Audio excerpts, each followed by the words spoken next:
I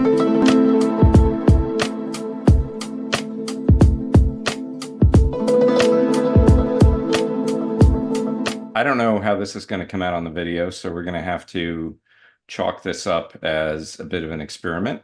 Hi, everyone. I'm Tucker Goodrich. I'm here with my co-host, Dr. Brian Kerley, and our guest victim, I guess is the way to put it, Matt Quinn, after he just introduced himself and confessed that he is somewhat confused by some of the stuff that we talk about on Twitter. Which is fine, because what we are going to do here is go through a paper that I think will be informative to people who are curious about this whole seed oil and health issue, and is one of the key papers that I have found that kind of explains what one should be concerned about. Brian, do you want to introduce yourself quickly so everybody knows who you are? Absolutely. Yeah, I'm Dr. Brian Kerley. I'm a doctor with a meme account. I post memes as seed oil disrespecter on Twitter and Instagram. We had the idea for this. You had the idea for this, correctly. All right, I had the idea for this series of podcasts because there's a lot of folks who look at avoiding seed oils from a Lindy perspective. These are new on the scene, and you have a right to be suspicious. But there are plenty of folks that would like to dig into the mechanisms of how this phenomenon of change of omega-6 and polyunsaturated fat intake over the last 150 years have a physiological and pathophysiological, significant consequences. So we want to do a series of podcasts where we look into these papers and give them to you in smaller segments that you can share with family and friends and professionals that are interested in these topics. Right. And Matt, do you want to introduce yourself? Sure. Hi, everybody. I'm Matt Quinn. I am coming at it from a non-medical, very interested in being healthy and making healthy choices perspective. I'll give you a 1-minute rundown. When my son was born 21 months ago, I started what was a deep research mission to try and understand what is and is not healthy in raising a child in America, given that when I look around me, everybody is sick everywhere. And that has led me to being a pretty serious seed oil disrespecter. Somewhere in there, I've read all of these books, I've read all these papers. Most of the papers behind the books I don't understand. And so managed to connect with these two fine gentlemen to kind of further my understanding. But yeah. Glad to have you here. Yeah, likewise. Thanks, Matt. So the paper I picked is one that I used for a blog post of mine several years ago called "What's Worse, Carbs or Seed Oils? Understanding a High Polyunsaturated Fatty Acid Diet." And the reason I think this paper is terrific, the title is something that only an editor could love, because it buries as I said in my blog post, it buries the lead so far down that only an archaeologist could find it. And the title is "Brief Episode of STZ-Induced Hyperglycemia Produces Cardiac Abnormalities in Rats Fed a Diet Rich in Omega-6 PUFA." Something that one should be aware about is that the standard control diet in these studies is typically you give the rats something that's got some protein, is very low in fat, and very high in carbohydrates. And in some of these diets, they actually use high levels of sucrose, right, as the non-obesogenic healthy diet. Now, there's some questions about how healthy that is actually for rats, but when it's a good contrast for folks who say that obesity or whatever is caused by diabetes, for instance, is caused by a high carb diet or is caused by whatever, almost universally, the non-obesogenic, quote unquote, healthy diets are diets that are very high in carbohydrates and often very high in sucrose. And these diets typically only become harmful when one adds fat to them, right? And the fats that one adds are typically not necessarily what you would eat. Nobody eats a diet that's composed of, say, 60%, 55% lard and 5% soybean oil, right? Nobody eats like that. But they're really helpful when you're trying to figure out the harm in seed oils because they provide an excellent control to the other primary argument of what's causing all these diseases, which is typically carbohydrates. So we all went, and I've read this several times. Brian and Matt scanned it today or over the last few days, and we'll get to some questions. But I want to quickly go through what they did in this paper. So they had two groups of rats. One group was fed a high carb diet. The other group was fed a diet high in polyunsaturated fats. And I think if I remember correctly, they used corn oil for this. Do you guys remember? Corn and sunflower oil. Corn and sunflower oil. Okay, so two fats that are very high in omega-6 and don't have much of anything else, right?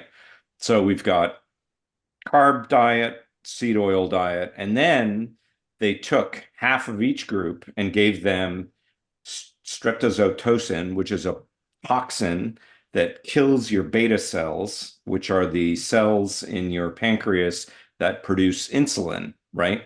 So they gave them a dose sufficient to kill half their beta cells, which made them all type 1 diabetic, right? And then they looked at what happened to the mice. And the healthy mice were the mice on the high carb diet who didn't get the STZ and didn't become diabetic. The least healthy mice were the mice who got seed oils and became diabetic, right? And what they were specifically looking at in this paper was the effect of, since seed oils, we've been told by the American Heart Association since 1961, are beneficial for heart health. They were looking at this from a context of what happens to the hearts of these animals, right? And in my blog post, I mentioned that there's a huge worldwide epidemic of heart failure, and they specifically looked at how, what happened to the hearts in terms of heart failure in these rats. They also were looking at how cells were dying, right? They thought there's a method of cell death called apoptosis, and that is considered a healthy kind. All cells have a life cycle. At the end of their life, the body wants to get rid of them. In apoptosis, it's this sort of orderly process where you hold a funeral and you have a nice cremation, and all the bits of the cell get recycled to use in the rest of the body. So their hypothesis was that the seed oils would reduce apoptosis in a beneficial way, right? What they found was that it did indeed reduce apoptosis, but it did so by inducing something called necrosis. Necrosis is not an orderly death. Necrosis is when your house blows up and bits go flying all over the neighborhood. It's catastrophic cell death. Yeah. Exactly. It's a catastrophic cell death. So Messy. yes, the funny part of this paper is that it did protect the rats against apoptosis, but it did so by causing something worse. Yeah. What I think a good point too that they bring up in this paper is how, this is heart disease, not necessarily vascular heart disease. We talk about coronary artery disease. We talk about heart attacks a lot. If you go to the hospital and you have chest pain, you might get a cardiac catheterization to look at this. But this is, which is relevant. We could do many podcasts on that. But in particular, we're talking about the health of the cells, the health of the myocytes, of the contractility, what's making your heartbeat. So I think that's a perspective. You're saying this is separate from the lipid hypothesis, like the cholesterol stuff. Like this is talking about your heart flesh dying. Well, that's great. See, I told you he'd bring up all the great points. That's a great point. That's why you care about the lipid hypothesis, right? Nobody cares if they have high cholesterol or atherosclerosis. People care when they get a heart attack and die, right? That's what we're worried about. So, and the problem with the heart, as opposed to an organ like the liver, I think, Brian, correct me here, you can like cut out a third of a person's liver and it will regrow and be just dandy. Something on that order. The heart, on the other hand, can't repair damage. So if you get a heart attack, you cut off blood flow to the heart, parts of the heart die, and there's no process to repair it, right? And this is why at autopsy, you can tell if somebody's had a heart attack at any point in their life because there's typical patterns of damage, right? So what did these folks find? What was the obvious effect of the diets on these rodents? Well, we've got this handy dandy little chart here that they provided for us. So on the A up here on the upper left hand, can you guys see my pointer? Yes. Okay, sorry, we're doing this as a bit of an experiment.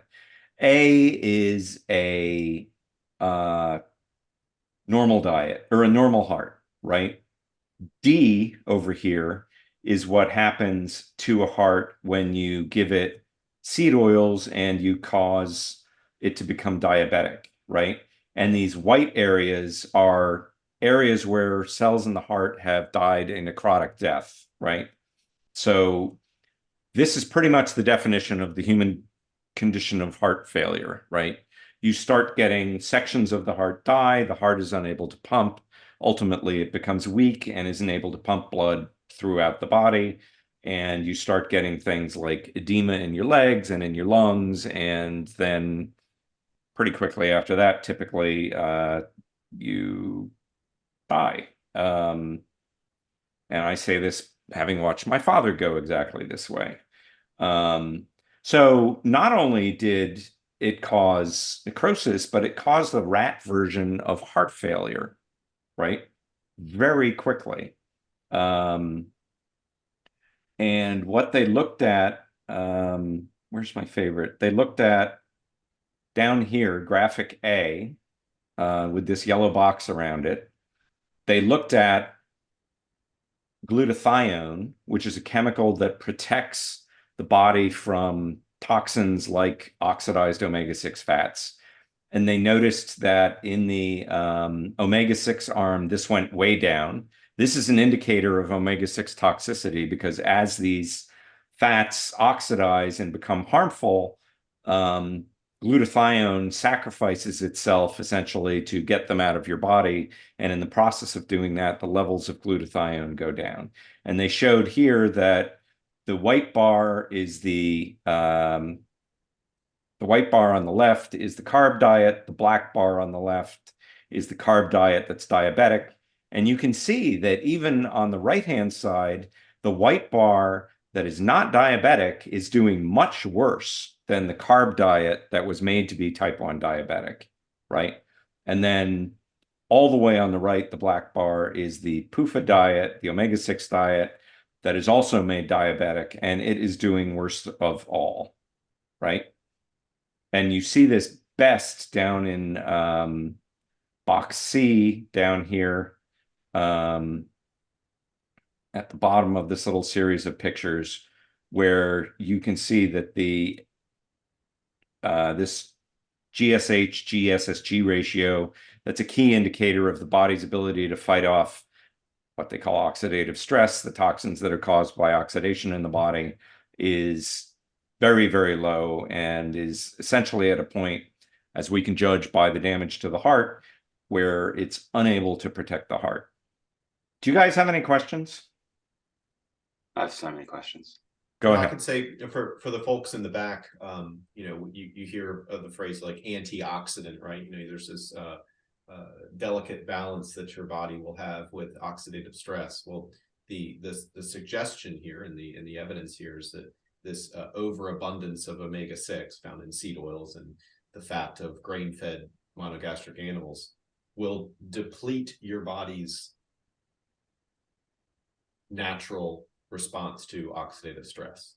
So you're similar to smoking in a way, where you're adding this insult, you're adding this substrate that's going to deplete your glutathione, which is an important aspect to this whole paradigm.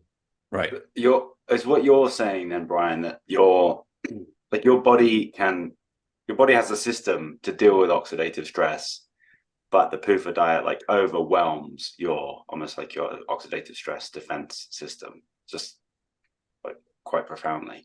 That's exactly right. Okay. Let me I'll hold on to some of my questions. The question No. You're here to ask your questions. Well, I Fire have two immediate ones, right? Apoptosis, I actually am not familiar with that term, but I know like some amount of cell death and like recycling is trendy in what people call autophagy, which I've never really understood. It just sounds cool and it's supposed to be healthy. So I'm like, great, I won't eat breakfast some days, right? Is that part of like autophagy and fasting, is the like natural death of cells and recycling? That's exactly right. Right. Okay. That is exactly right. So when your body decides, autophagy is think of it as a repair process in the body, right? So when a cell reaches the end of its life, it starts becoming damaged, it's not functioning correctly, and your body has this process to, remove it, right?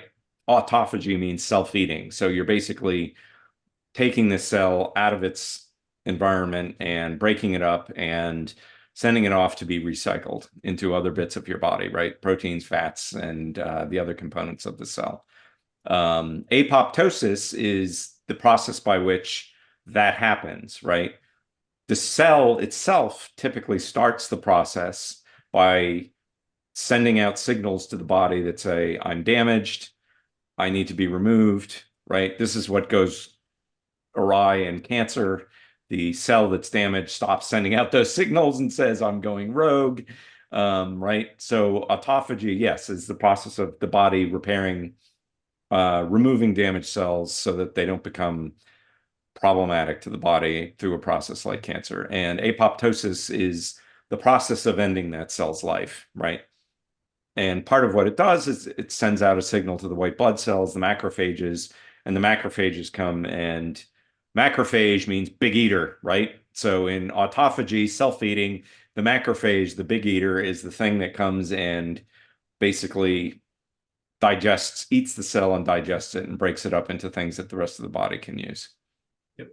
And you've heard of the idea of, every 7 years or 10 years, depending on what you're looking at, that you're a new person and all of your cells have been replaced. Well, the orderly fashion of that is the apoptosis or apoptosis. The second P may be silent depending on where you check, and that's the orderly fashion without creating much overwhelming damage or inflammation. Whereas necrosis is causing a lot of damage associated molecular patterns. It's recognized by your body as something wrong, and so your immune system will react accordingly, and that is in an uncontrolled fashion a pathological process, whereas apoptosis is just normal business, just going along like an organism should. This might be a sign of me not spending my life living in medical literature, although most of the people around me would think I do, which is hilarious because I'm sure I don't compare it to you two. But the term necrosis to me is like synonymous with rot. Like a necrotic wound is like you have like a flesh wound that you haven't cleaned and it's like rotting. That's on a grand scale. Yeah, that's on a total grand scale. Yeah. But that's exactly right. It's an uncontrolled type of death, right? And one of the things, for instance, if you get a heart attack, you go to the emergency room, they look for a chemical called troponin. Troponin is released by cells that are undergoing necrotic cell death, right? This uncontrolled cell death. I mean, I presume that gangrene would be an extreme case of necrosis, right? Or, say, I don't know, one of those nasty flesh-eating bugs, right? It's this out of control cell death. And you can measure this through things like troponin, because you see things in the body that shouldn't be floating around outside of cells, right? Yep. And the reason they're floating around outside the cell is because I mean, I think of it as the cell having burst like a water balloon, and all of its little components are now free to travel around the body. And the troponins we have now, we refer to as high sensitivity troponins. And the joke among doctors is that they're too sensitive, because you could come into the hospital with a whole lot of different pathologies and your troponin will be elevated. But if you have part of your heart that is actively dying and getting worse, that troponin will be increasing. And that is a critical part of how we assess that someone is having a heart attack. For instance, if I'm deciding to start a blood thinner, heparin or Lovenox or something on one of my patients, I will want to see, is that troponin increasing? So you go in the ER, you get your troponin, and they check another one in so many hours. And if it's increasing significantly with a proper story and a proper clinical picture, then that is improper cell death that is occurring, and likely through a vascular pathology. And what's interesting in this paper is that we're talking about cell death happening not through a vascular phenomenon. So it is understood that heart disease is not just a matter of improper blood flow, but damage in the myocytes, in the actual tissue of the heart through pathologies itself, but then also pathology in the blood flow, affecting how much blood is getting to this already damaged tissue. And that's what's so interesting about this paper that we're reading, is that we're talking about damage that's happening in the tissue independent of impaired blood flow. And that's why we see now, I've seen echocardiograms, ultrasounds of heart of folks that have a reduced amount of contractility of the heart. They get a cath done, clean cath. Oh, your arteries actually look clean. We don't see any significant stenosis in any of the Interesting. Yeah, and so this is underappreciated. This is a paper that is demonstrating that you can cause heart failure through common dietary items available at your supermarket and recommended by the American Heart Association as heart healthy. That's going to be the theme of this entire series. So I don't know how far a reach this now is, right? But I think what we've covered, if I was to dumb this down for somebody without using scientific terms, is that by consuming a high PUFA diet, in this study, these mice, the change in diet overwhelmed their natural oxidative stress, so their natural immune system or defense system. It turned off their antioxidant system. Antioxidant system. It turned off effectively, well, we don't know the mechanism, but it looks like it turned off autophagy, so like self-repair and recycling, and it rotted their heart, which is like the way I'm thinking about it. Yeah, microscopic rot. Yes, that's the very good way to put it. Right. And we haven't even talked about, there's no mention of LDL cholesterol in this paper. Nope. It just makes it worse. But that is bizarre and quite profound in certain ways. Right? That's why I love this paper. Yeah. Every conversation of this topic with a person who doesn't have time to read through papers and trusts every medical establishment, or maybe medicine's the wrong one to fill in there, but like it always comes back down to cholesterol, and like this has nothing to do with that. There's something, I don't know, I haven't quite digested that yet, but yeah, there's a lot to it. Yeah. Well, on one of our discussions, we'll have to go over the whole cholesterol issue and where this fits into that, because I will note that a couple of the first studies that were done to try and control cholesterol level were done using corn oil and safflower oil, which is why this author, I think, chose those two. And contrary to the hypothesis, their cholesterol levels did go down, it's important to note, but contrary to the hypothesis, their heart disease was worse under the safflower and corn oil diets that they used. So I mean, ideally, when you're doing science, you come up with some observation like seed oils lower cholesterol, and then you do a trial to see if that will result in some beneficial outcome, like fewer heart attacks.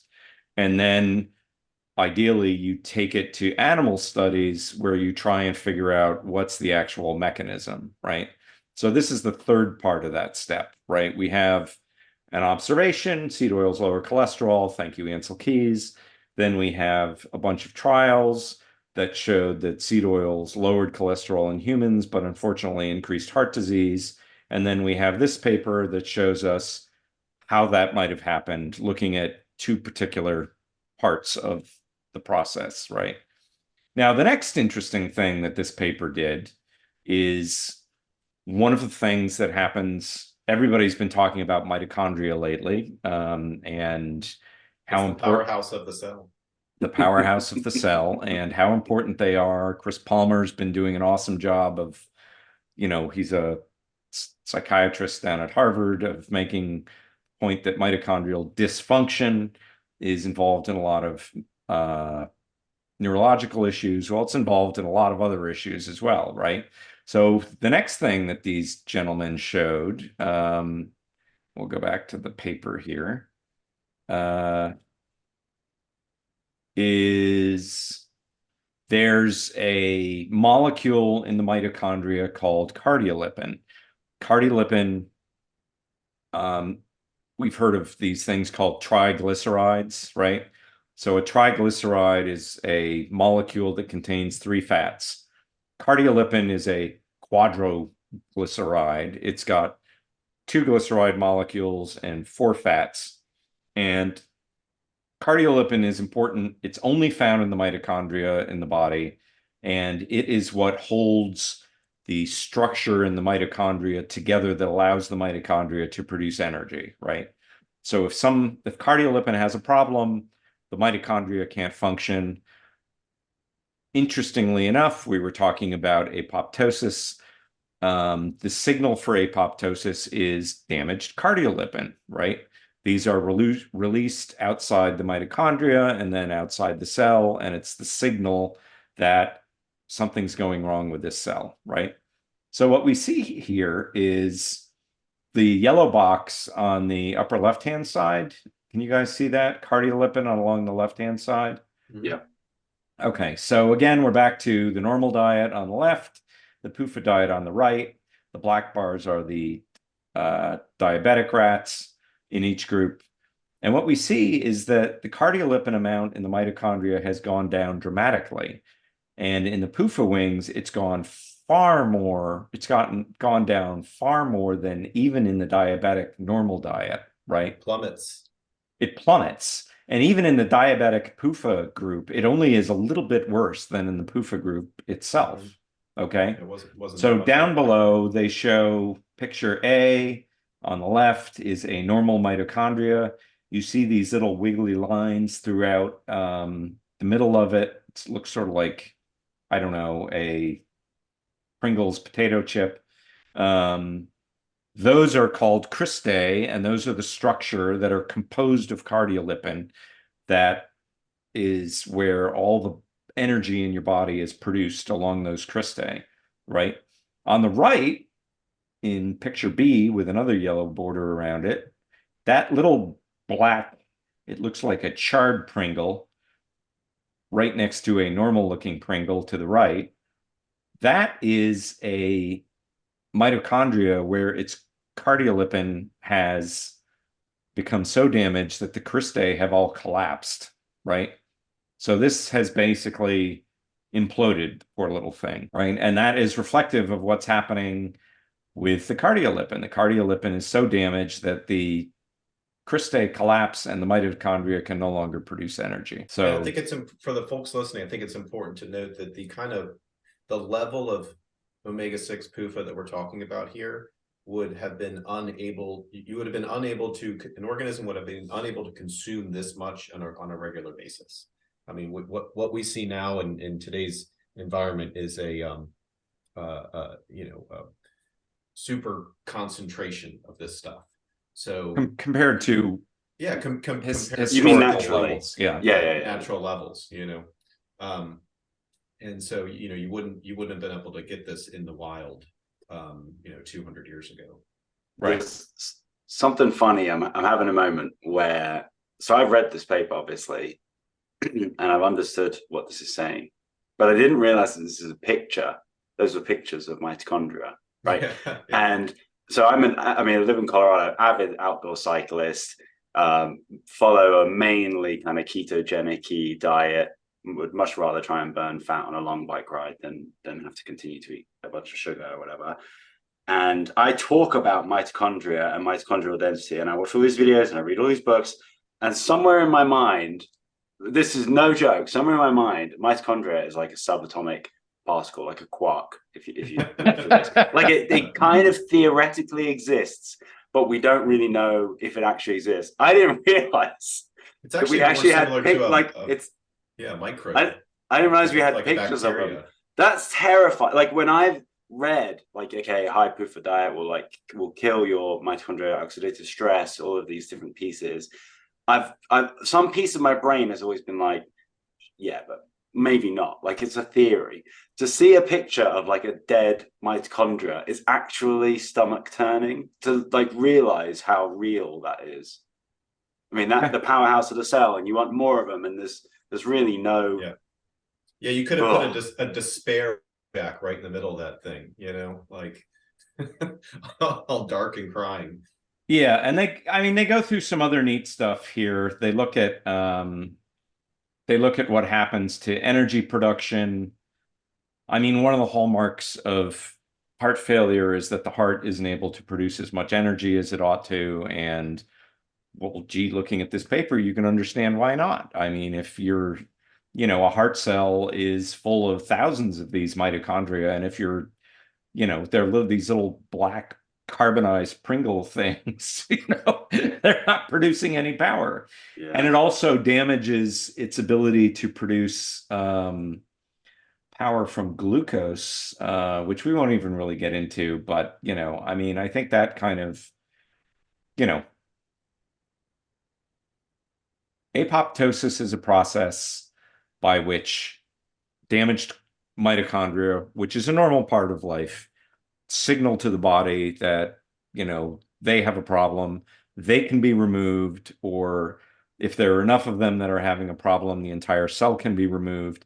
But if it happens too fast, you get this necrotic cell death, right?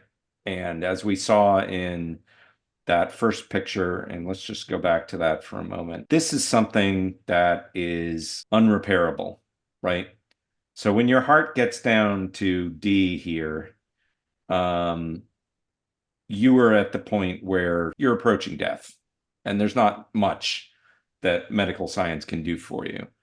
Except, and we'll get to that in another episode, and we'll talk about that in the next paper that we're going to look at. Do you guys have any more questions? Because I think we spent about 30 minutes on this, and I think we've kind of hit the key points in this paper. Yeah. I had two tiny things I just wanted to recover. So one of the interesting things about this study is that they effectively try and induce diabetes with this injection, right, 4 days before they die. But and you can see that the worst version is PUFA and diabetes.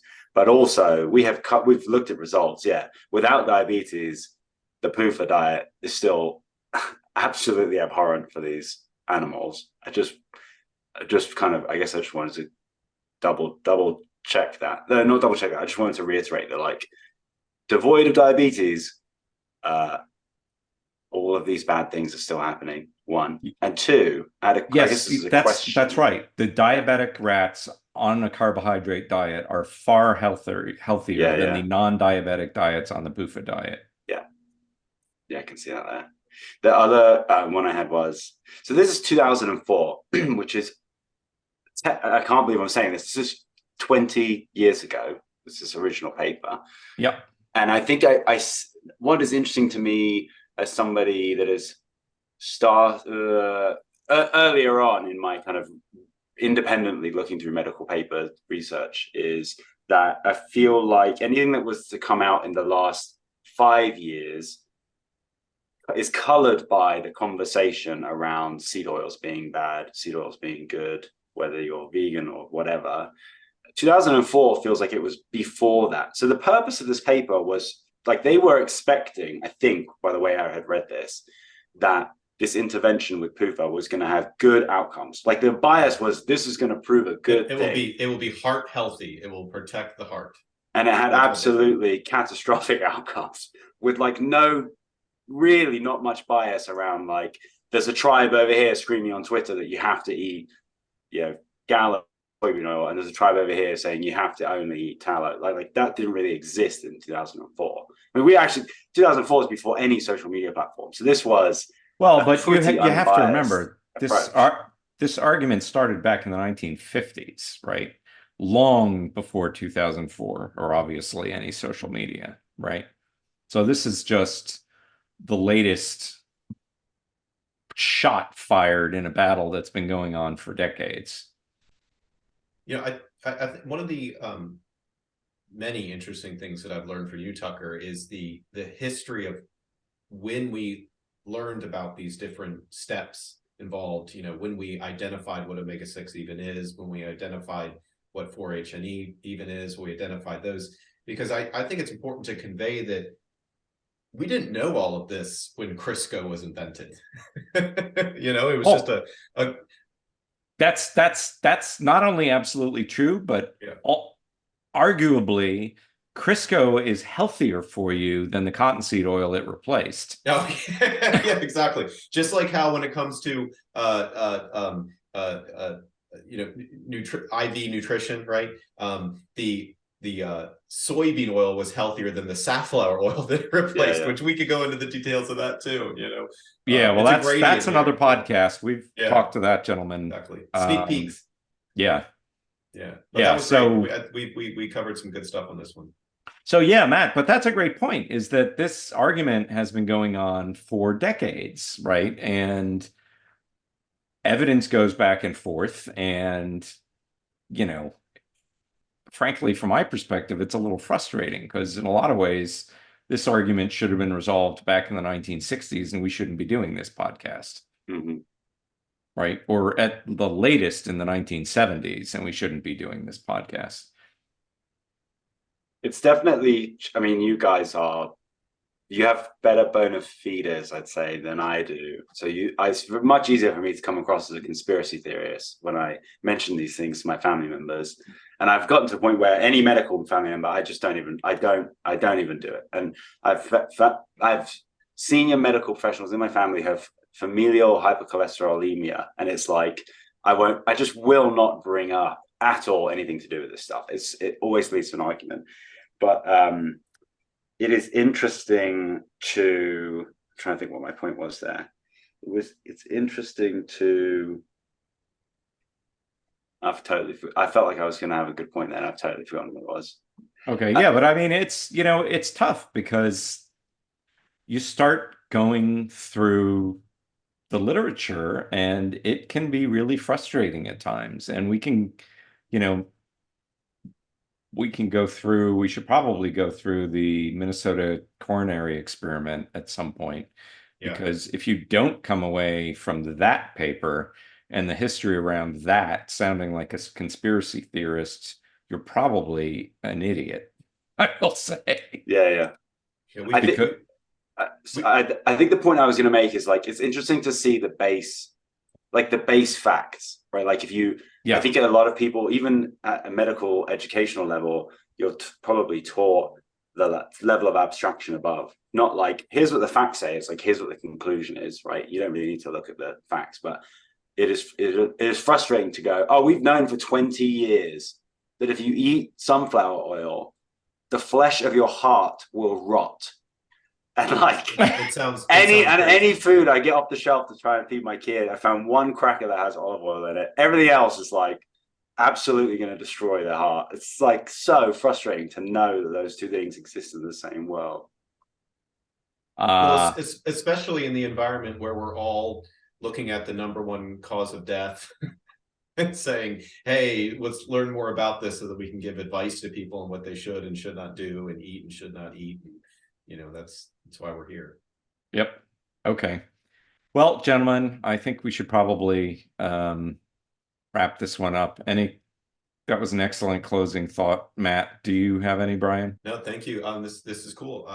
I want to I want to keep churning these out. You know, just if a paper is exciting enough to make a post on Twitter and check it out, like we could do a quick one of these, because people will be able to engage with a 30-45 minute video pretty easily and become more interested in this. And these kind of relevant topics, folks can send it to someone like, oh, hey, my dad's got heart disease. Let me send him this quick video. Or I know a cardiologist, or, you know, this is the kind of stuff that will help flesh out this movement.